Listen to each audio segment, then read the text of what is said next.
I've been an atheist all my life, and a really horrible person, not believing anything. I believed in myself. That's what I did.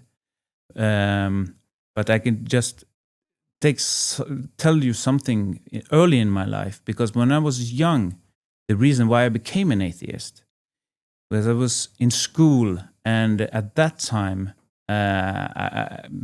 from I was a young boy, I had a lot of emotions. I was a shy boy, and I wanted to fit in. And in school, the teachers and my classmates said that if you don't believe in Darwin, if you don't believe in the Big Bang, you're an idiot. Really? Yeah. They said that. The teacher said that. Yeah, and from that point, that shut the door. I'm not going to be an idiot. I'm going to be just like anyone else. But I could, at the same time, I could see the evil in the world. I could see it with my own eyes.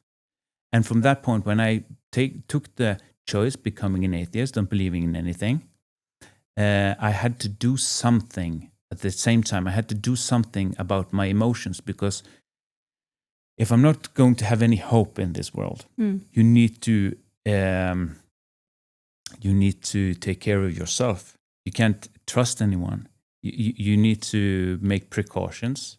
You need to become more evil than others, because it's like dog eat dog world. Yeah, I could see that. I could see the evil in the world. But at that time, I did not know that the evil in the world was there because everyone had departed God.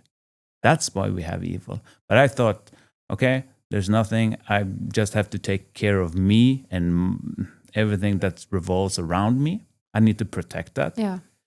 You say that you were shutting down your emotions. Yes. Did that have anything to do with the fact that there was actually good and evil, and you wanted somehow to deny that? Yeah, I wanted to deny that. I didn't want to feel those emotions, because I was as I said, I was full of emotions. I could see people that had been treated wrongly. I would start to cry. But I didn't want to have that kind of heart. I didn't want that. And that was too much to bear. So instead of making a difference in the world, I went the opposite. Then I need to be worse than everyone else. Okay. Yeah, I need to become more evil than the other evil people. So I'm breaking their neck before they're breaking my neck. Okay, I get So it. that's everything here started in the mind. Yeah. I was not. I haven't been a criminal in that sense, or a bad person in that way. But my heart was horrible. It was. And you grew up in a loving home, also, right? Yeah, I grew up in a loving home with my father and a mother that gave us everything. They gave us food, they gave us clothes, they gave us everything. So you had all the reasons to go the right way, but then something happened and you went the other way. Yeah, and that was a choice I made when I was about 12 years old. Just made that choice. And what happened after you made that choice?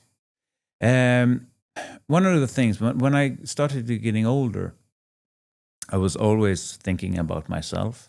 And I was not loving to my brothers, and they. This is the normal saying that they've been telling me when I did something to them or did not do something. That use these words. But you're my brother. You need to help me. You are my brother. Yeah. You are my older brother. And I was like, I don't care. I don't care. I'm ashamed about the person that I was. But so you kind of opened the door to some sort of, I don't know to say, some sort of spirit that hardened your heart, or at least you opened the door for the enemy to harden your heart. Of course.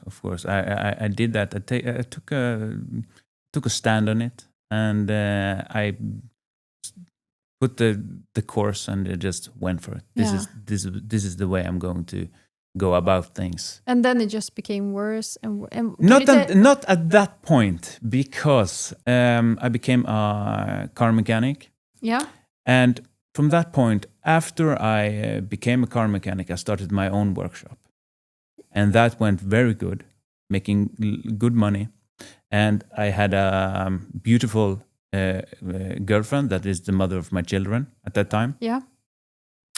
We were having children. My work was very good. We got a beautiful home. We renovated everything. Everything that I set my mind to do, I turned it to gold, right? So I had nothing. I didn't. You didn't have any need of any. I didn't have any need because I was so determined on everything. And if I wanted to learn something, I learned it, right? But at the same time, I was working a lot because I was running from something. Yeah, I'm pretty sure that God was after me at that time. My grandmother was a Christian, so she's been praying since I was born, and my mother's been praying for me.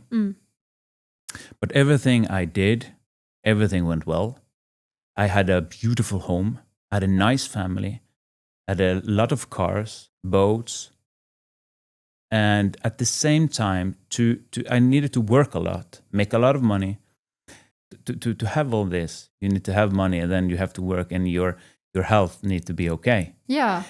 But at the same time, I had one problem. That was my knee.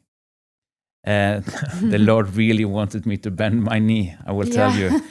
So I have had, at that time, from 2008 to 2020, I've had about 7, 8, or 9 operations in my knee. And from very early, from 2013, the hospital started me on opiates. Okay. And that made me work even more because I was not listening to my body. I was not listening it at all. And to have everything that I had, my health needed to be at its best, right? And I was running from everything. I was running after everything, all the materialistic things in the world. But when you're an atheist, that is the only thing that matters. Yeah, that's the only thing you can see, right? Yeah. But my inner self became more and more deteriorated because I was using more and more of these drugs to work more. And after a while, because the drugs that I got, they came also with a side effect that everything is bliss. And it's a really good experience, and you feel good on the inside. And I was not slowed down, or I was not at that time. I was not. When you see people take heroin, they get really. They're like drowsy or something like that. Yeah, exactly. The medication. But I went up. Okay, yeah, because they take down your pain, but they also take down other things. They numb the pain, but they numb a lot in your head as well. Yes, because I was very naive at that time, and was like thinking that these painkillers have a GPS, so they know that my knee is hurting. No, they numb a center. They're numbing a center. And after 7 years with those painkillers, I could not. The effect of using painkillers came to the surface. So I got more. I could not work. The pain was excruciating, even when I took the medications, and I could not keep everything that I'd been working for. So and I was had too much pride in me to ask for help, even to come off medication. Okay. And but it got to a point that I was not going to work. I could not do anything at home anymore. I was laying in bed 23 hours a day. I could not sleep. And everyone told me in the family that you need to get help. No. Everything is okay. I was a mess. I was really a mess. I don't need any help. I can manage, right? But it was visible to even blind people, and that was too painful for the mother of my children. So we separated, and I went over to. I couldn't work, and I was taken over to the healthcare, and then you get money from when you can't work, you get money from the state, right? You're on sick leave. Yeah. And that amount of money is way less than I was earning. Exactly. So how did you feel at that time? Oh, that was eating away my pride. Yeah. And I am glad of it today, but that was really painful because it was the only thing I care about. I cared about the facade. You know, the exactly. How everything was looking from other perspective. For other people. It becomes a god. Yeah, it becomes a god. And I was my own god, and I was failing. And but it ended up with I sold my company. We separated. We sold the house. We sold the cars. We sold the boat. Wow. And I went to get help. I went to get help from psychiatric for people that have drug problems and psychiatric wards. Yeah, I was there for 8 or 9 months, and but God was there. He was there, but I could not see it at the time. I was still an atheist, but I had to. You had been crushed then, basically. Yeah, I was crushed, and it was very painful that everything I've been working for just went away, and I had to ask for help. I didn't, because in my life I didn't ask anyone for help. I did it myself. If you want to have to do something, you do it yourself, right? But I didn't have the health to do it anymore.